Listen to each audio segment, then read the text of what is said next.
All right. Well, we are in the middle of a series, and we are focusing on the 5 you've heard it said statements of Jesus that we find in a particular message that he has called the Sermon on the Mount. It's found in Matthew. It's a collection of Jesus's greatest teaching. Some people call it the greatest sermon ever or the greatest message ever. And it's just really, it's a condensed collection of his teachings where he's sitting on this hill and he's communicating to this crowd about how to live. And on the surface, what it looks like is about behavior modification. But really, what Jesus is trying to get at is heart transformation. So we've talked over the last couple of weeks about a few you've heard it said statements. And I've used the example that really when it comes to heart motivation, or it comes to the posture of our heart, that our heart are like cups. And I don't know if you've ever seen fail videos. Any fail video people here today? All right, we spent about an hour yesterday watching the best fails of 2024, and that's what my kids and I do, eating Halloween candy on Saturdays in our pajamas. What a great way to spend a day. But it's really only an hour, so in case you want to judge me about kids' screen time, it was only an hour. But anyways, so we sat there, watched fails, but these got these fails, right, where these waitresses, these waiters are walking through a restaurant, and somebody bumps into them, and they spill their cups, and everyone's like, oh, that's crazy, that's crazy, that's crazy. And that's like our lives. Our lives are like these cups, and they're filled with different things. Some things really good, like love, joy, peace, kindness. These are things that are in our lives, and so they spill out onto other people. And so whether we're in our workplace, or we're in our homes, or whether we're driving, or whether we're in a meeting that goes too long, these are the things, right, that can spill out of our life. But also not so good things can also spill out of our lives, right? Sometimes we get a little jealous, or we compare, or like we talked about in the first week, we get a little angry. And when these things begin to spill out of our life, we ask ourselves this question, right? We ask ourselves, where did this come from? Like, how did this get here? Because when I see myself, I don't see these things in myself, but somehow they came out of my life. So how did these things get there? Like, how did that anger get there? How did that impatience get there? How did that comparison get there? I mean, where did that come from? And life happens, and at some point we can't control, and you'll learn this, at some point you can't control all the circumstances of your life. And so you see things spilling out of you, and it could be the result of some of your history. It could be a result of, the way you grew up with your family, or the stress at work. We talked about some of those triggers last week. We could be stressed, we could be tired, maybe just physically we're hungry. And so things can spill out of our life. But the truth is that we can try and bury things. We can vow that they're never going to happen again, or we can try and pretend like they don't exist. But the reality is that what's in our hearts, what's in those cups that we carry around like a waiter or waitress, what's in our heart, it always comes out. Like, it always spills out. And we don't know when, but it eventually will come out. And so what Jesus wants us to do, particularly what we're doing in this series, is to examine the motives of our heart, or the things that are happening in our lives. And he starts with true statements like, you've heard it said, and they're generally things that we believe to be true, even societally, right? Murder, bad. Adultery, bad, right? Today, we're going to be talking about covenants, vows, commitments. And when we break those things, generally, we'd all say, bad. Right? We don't want to break the commitments that we make.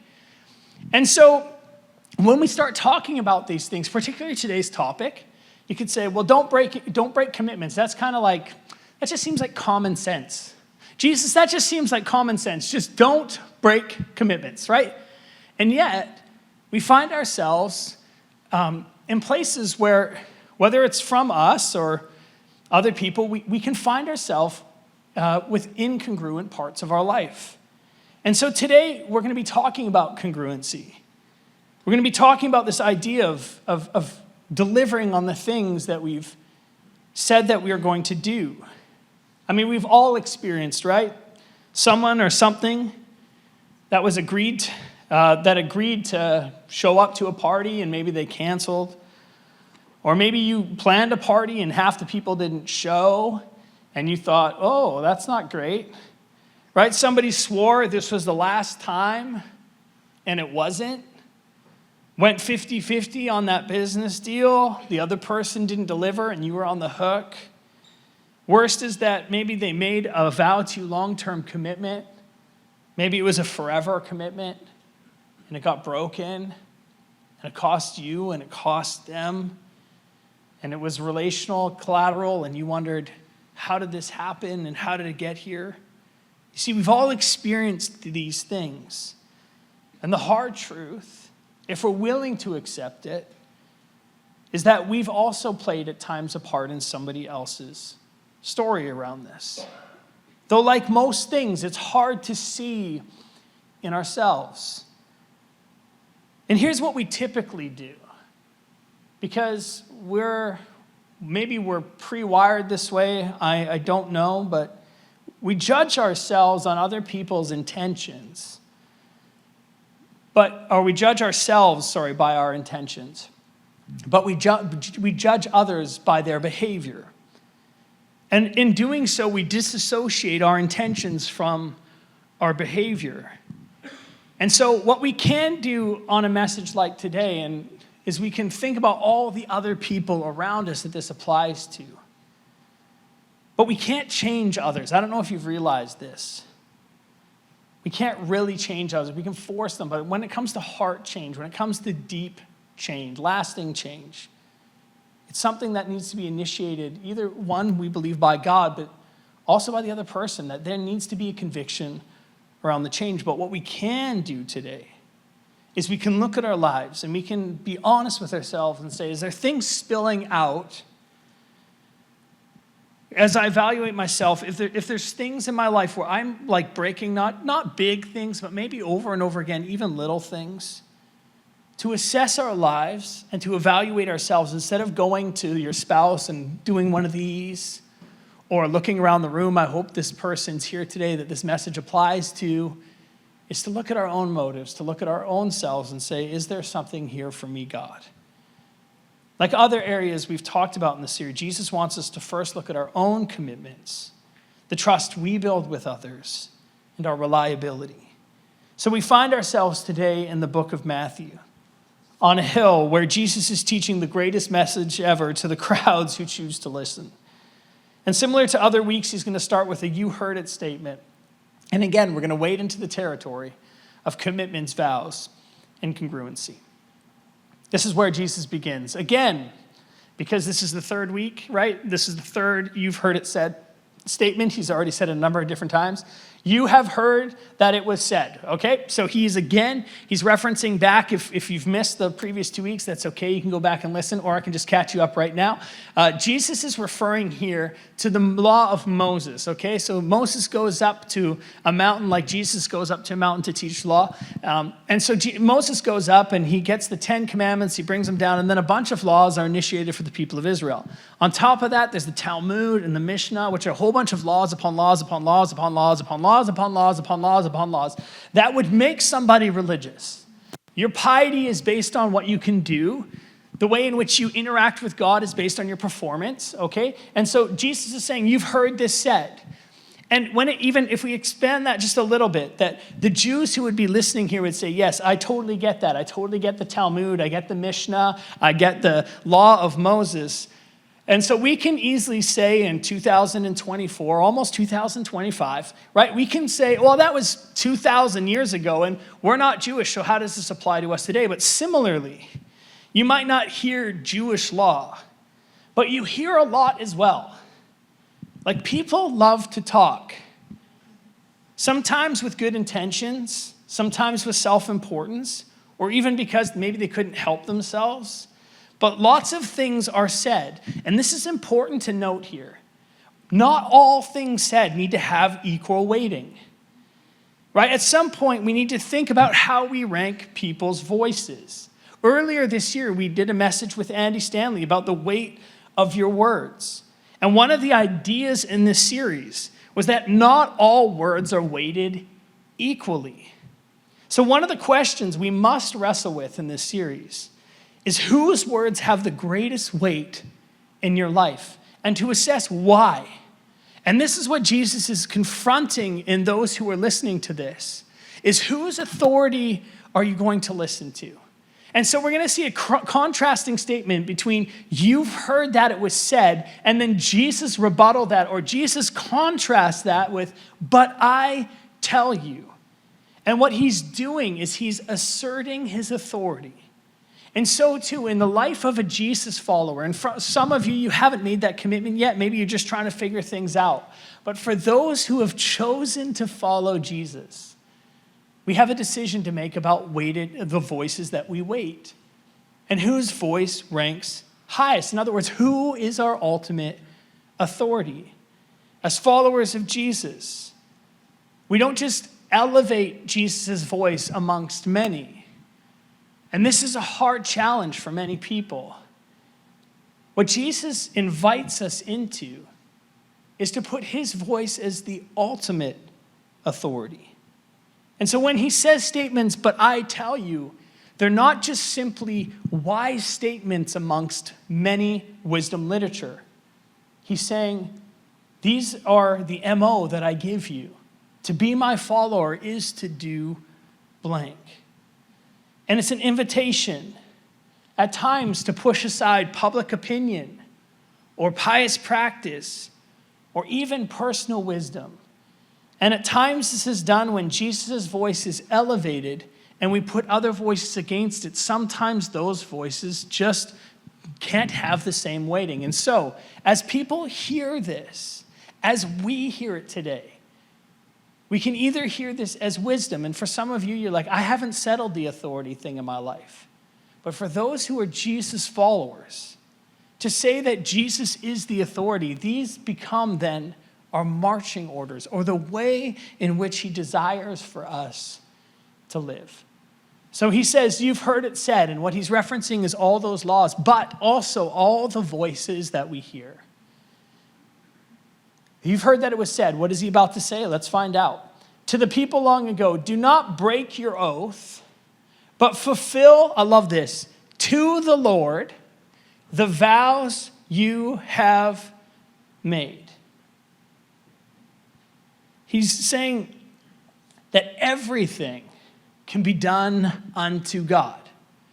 In the way that we go to work, we can just go to work and we can get a paycheck and we can go home, but we can also do our work as though we're working to God, that we're reflecting him in the world, and our work isn't just to our boss, but our work is also to God. And so he's saying this when it comes to your vows.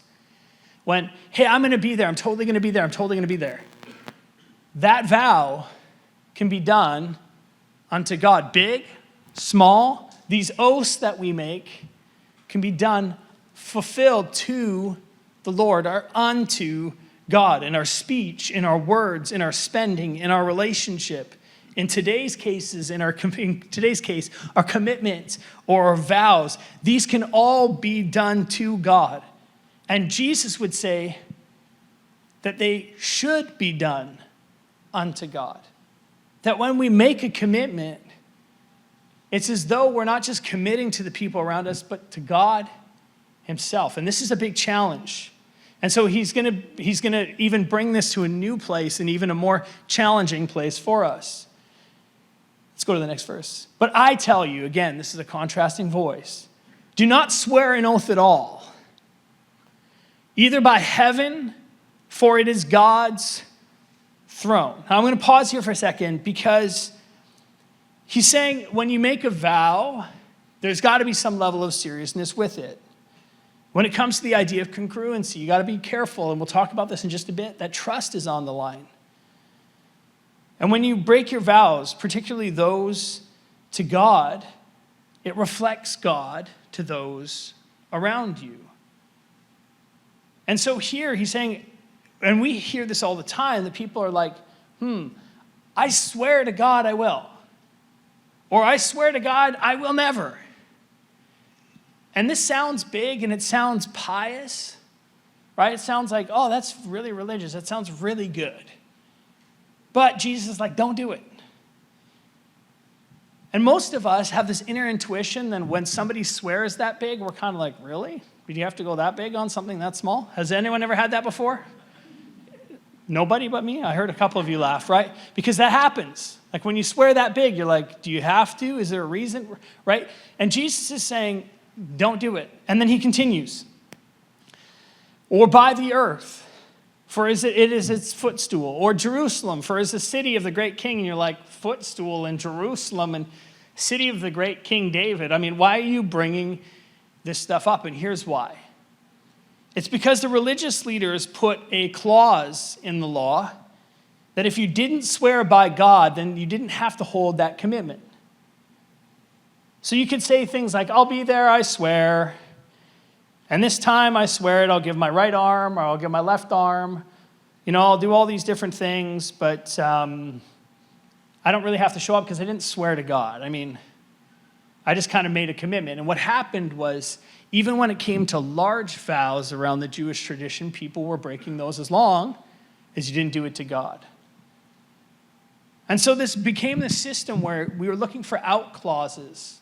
Rather than to call people up to a higher standard, the Jewish people, it was lowering the standard over and over and over again, and it looked religious. Oh, I didn't swear to God, so it doesn't really count. And this is what Jesus is trying to address, that every time you make a commitment or every time you make a vow, you got to deliver.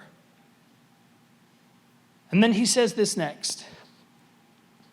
He says, and do not take an oath by your head, for you cannot make one hair white or black. Don't say, I swear. I was talking to Brett this week about pinky swears. And he's like, I can't stand it when somebody breaks a pinky swear. And I'm like, I can't remember the last time I made one, right? Like, does anybody do this besides kids on the school? Pinky swear. And then what are you even committing to when you do it? Like, I'm not even sure. Are you committing to the loss of your pinky if you don't follow through? Is that what I actually don't even know, right? It's kind of become this cultural phenomenon where we pinky swear, but we don't even know what we're even swearing to, right? But again, he's saying, let's not commit to anything, right? And he's going to, and hear me out when I say that, let's not make these large vows, right? In particular, that we can't follow through on is what Jesus is getting at. Because he's about to say something next. And it's something that I think we have an opportunity in our city and in our homes. It's something over the last year that I've had to learn the hard way. But Jesus is going to break this down to make it so plain and so clear and so simple for us. This is what he's going to say. Let what you say be simple. Say yes or say no. If you can't follow through, say no. If you can, say yes.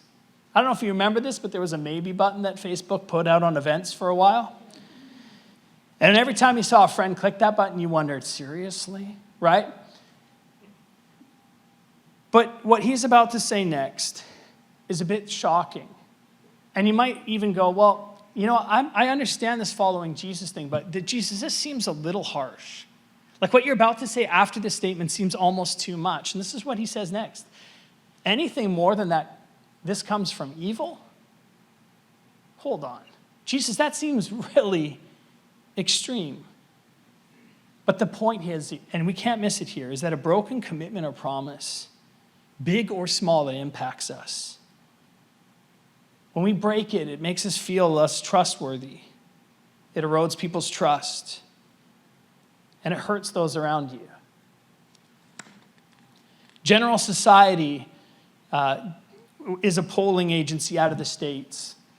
And 31% of Americans believe that other people can be trusted. Only 31%. 69%, no, you cannot trust a fellow American. We don't have a Canadian study, so I'm just looking at this one right now. It was down from 3 decades ago, where it used to be 48%. Now it's only 31%. The trust is eroding. I read an article from the New York Times this week called Trust Crisis at Levels. There's a trust crisis at all levels of society.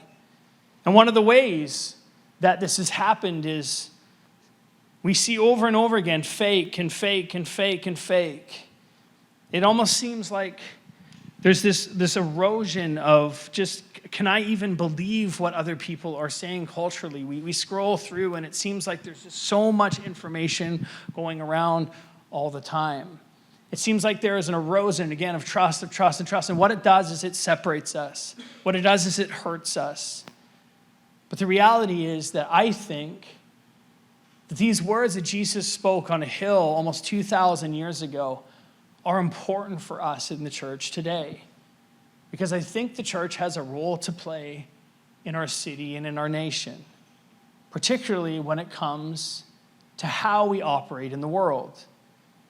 One of the ways that we can be a light, or you use terms like salt or a difference maker, or being somebody who brings hope to the workplace, is to have integrity and to follow through on what we say we're going to do.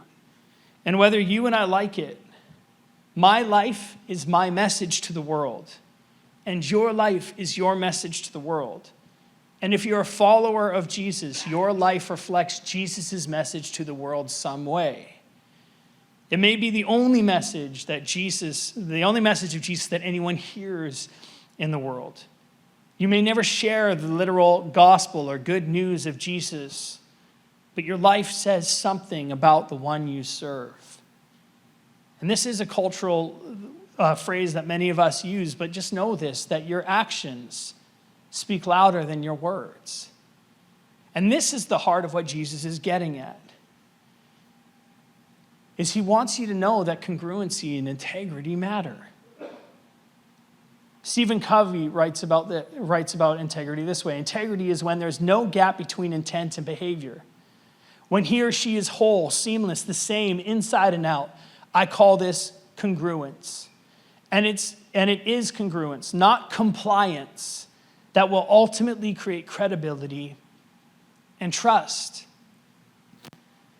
And congruency is essential to Jesus' message. Congruency is essential to trust. And trust is the basis of every relationship. In this case, your intentions, not simply your intentions, your words and your actions, not simply your intentions matter. As Billy Graham says it when it comes to our character integrity, when wealth is lost, nothing is lost.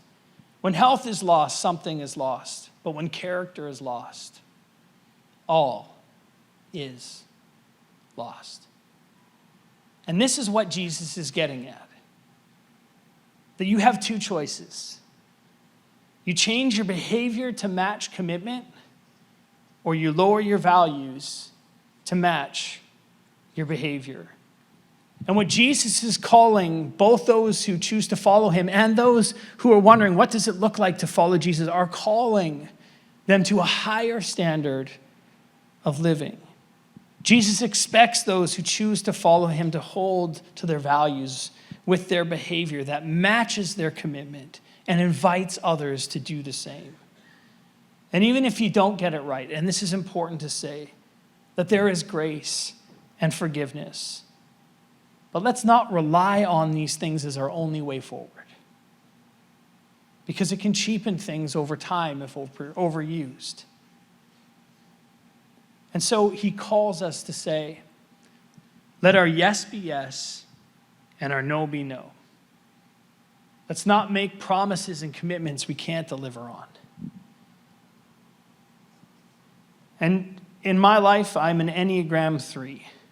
I don't know if there's any other Enneagram 3s in the room, but it just means that I swing for the fences every time.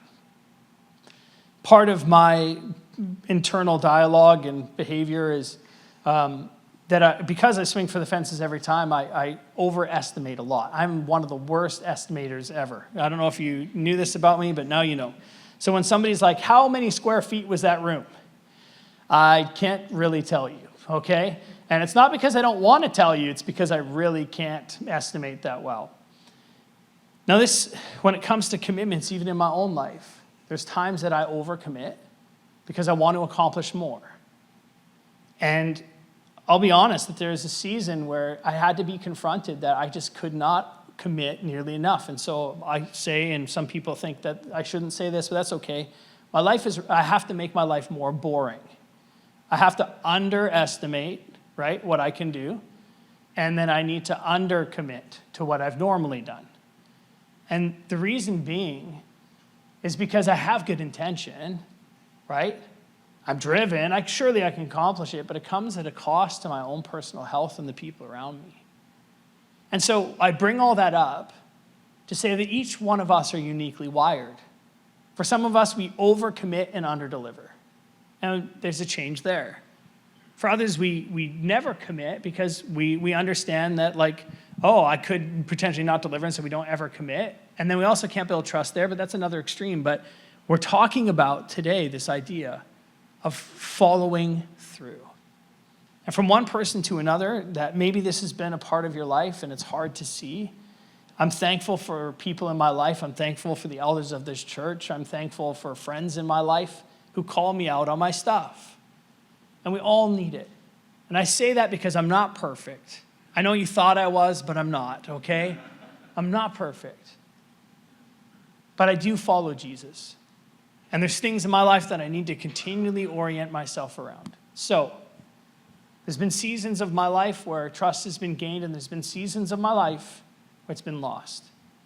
And so maybe you're somebody where you go, okay, so I know I'm supposed to not overcommit.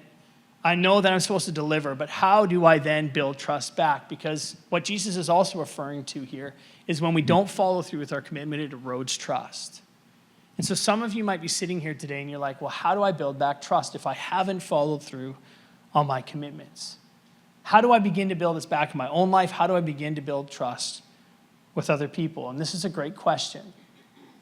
And so I want to just pause for a moment on the fact that, yes, we need to fulfill our commitments and talk about for a few moments, how do we build trust back?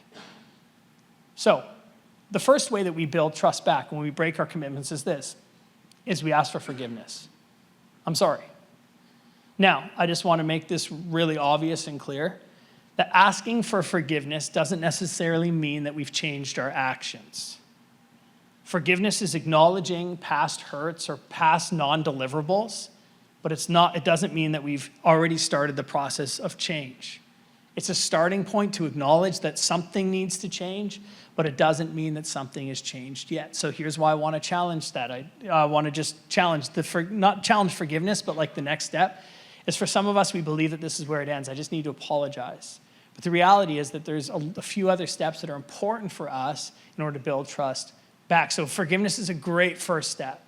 It's hard, it's difficult, but the next one is even more challenging. And this is the next one. We ask for forgiveness. Second is only make commitments you can deliver on. And sometimes these are super small. And this builds our self-trust and our confidence. This isn't to say that we have to trust ourselves more than God, but we have to have some sort of self-belief that we can accomplish those things in our life which He set out to accomplish. Integrity to many means honesty, but it's more than this. It's walking the talk. It's having courage to act in accordance with our values and our beliefs. And most violations of trust are violations of integrity. And so we only make commitments that we can deliver on. And here's what I want to say about this. Sometimes you're going to say no to people that really want you to say yes. And that's okay. Because integrity is important too. And no matter how small or how big, make commitments you can deliver on. Because if you can't deliver on them over and over and over again, it erodes trust with others. And here's a big one. It erodes trust with yourself. So ask for forgiveness. And only make commitments that you can deliver on. And the last one is this, and it seems really simple and self-evident, but keep the commitments. If you say you're going to be there, be there. If you make that vow, follow through. Now, there can be huge circumstances, and I know there can be a lot of things that can come up and get in the way of our commitments. But again, this is about restoring trust. And if we're going to restore trust back, we have to ask for forgiveness, lead with it. Only make commitments that you can deliver on and keep the commitments. Jesus is asking us, and to sum this all up is this, Jesus is asking us to walk our talk. So He's asking us, the things that you say will align with the things that you do. And one of the fastest ways to restore trust is to make and keep commitments, even small commitments to ourselves and to others. And maybe you're somebody today where you feel like the trust has been lost. Or maybe you've made those promises and you know that you've let people down and you're like, oh, I can't believe I did that. In the 2 weeks that led up to this week, we read a prayer by a guy named David. He was the king of Israel. Now, David, multiple things happened in his life, but one of the big things that happened was that he made decisions that went against his values and eventually became public. And they eroded not just his trust with his family, but because he was king with his nation. In the midst of this, David writes a psalm that I believe is a gift, not just for those sitting in the room today, but for generations and generations before us. David, as he couldn't deliver on the things that he committed himself to do, he didn't just sit there and wallow. He didn't let shame get a hold of his heart or his life. He didn't allow his failure to be the driving force. Instead, he did something incredibly brave and courageous. He invites God into the process. And today, if we're one of those people that feels like, oh, that's an area of my life that I haven't quite delivered on. God doesn't want, your Heavenly Father doesn't want you to walk out feeling shameful, but rather to just invite him into the process of change with you. And so David writes this psalm after one of the biggest blunders of his life. He writes this, and it's an invitation to God in the process with him and a commitment or a desire for David to be steadfast in all areas of his life. And I think it's a perfect prayer for us today. That as David wrote it and prayed it thousands of years ago, so too today we can pray it and invite God into the process with us. And whether it's a small commitment where we keep dipping out on friends, or whether it's a larger commitment, whether it's to our business partner or with our marriage and our spouse or in a relationship with us, regardless of what the commitment looks like. If we haven't been building trust, and that's a step we'd like to take again, let's invite God into the process. And it's in that space that God doesn't meet you with shame and with judgment. What God meets you with is his grace. And he says, let's go. Let's walk together. Let's build. And this is the prayer that David prayed. And this is the invitation that that I believe God is inviting God into our life. And it's this, is that create in me, God, a pure heart and renew a steadfast spirit within me. And when it comes to my commitments, when it comes to me vowing and delivering, when it comes to me even saying yes or no, help me, God, let my yes be yes, my no be no, and help me to be steadfast.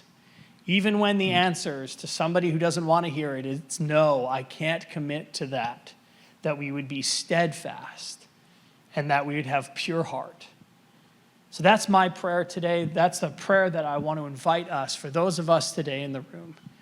Whether it was anger the first week or whether we talked about a big subject last week. We talked about lust, I know, big one last week. But today we're talking about commitments and vows.